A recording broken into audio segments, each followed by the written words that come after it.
Bruce Lee was reacting when Kareem Abdul-Jabbar, his training partner, believed he was quicker and then.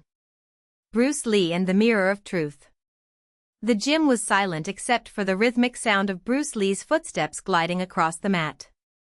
Kareem Abdul-Jabbar, 7 feet tall, watched him with a confident smile, his arms crossed over his broad chest. "You're fast, Bruce, but I'm faster," said the giant, his deep voice echoing between the bare walls.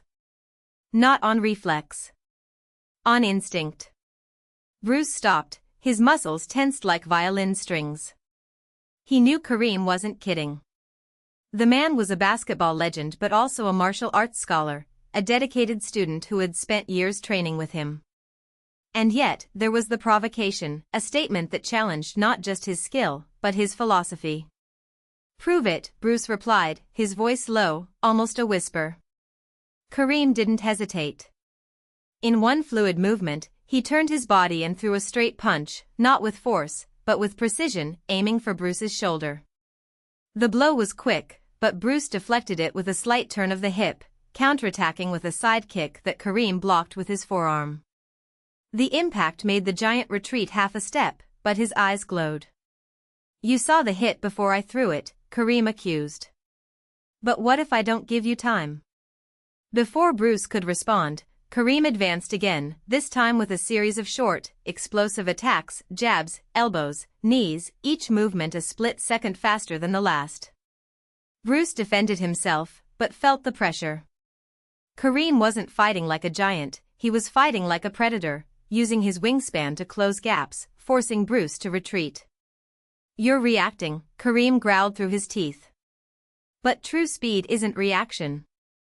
It's anticipation." Bruce felt sweat running down his temple. He knew this lesson, he had spent years teaching it to his students. But there, in front of Kareem, he realized that he had never truly lived it. Not like that moment, where each partner's movement seemed like a mirror, reflecting his own limitations. Then something changed. Instead of dodging or blocking, Bruce breathed. Not with his lungs, but with his entire body, a deep breath that anchored him to the ground, as if his roots extended to the center of the earth. When Kareem launched the next attack, Bruce didn't move back. He disappeared. It wasn't a detour. It wasn't a calculated counterattack. It was as if the very air around Bruce had bent, and when Kareem spun for a roundhouse kick, he found only emptiness. Bruce was behind him, his open hand hovering inches from the giant's neck. "Now do you understand?" Bruce asked, his voice calm. Kareem turned around slowly, eyes wide. "You were right," Bruce admitted. "I was reacting. But speed isn't just of the limbs, it's of the mind. You forced me to see that."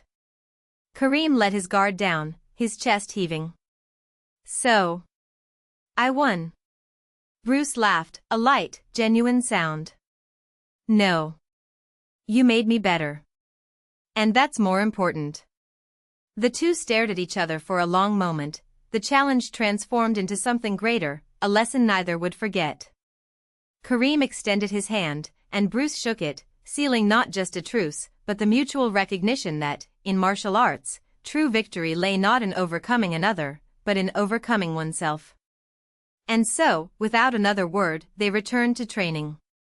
Because the path never ended. It just deepened.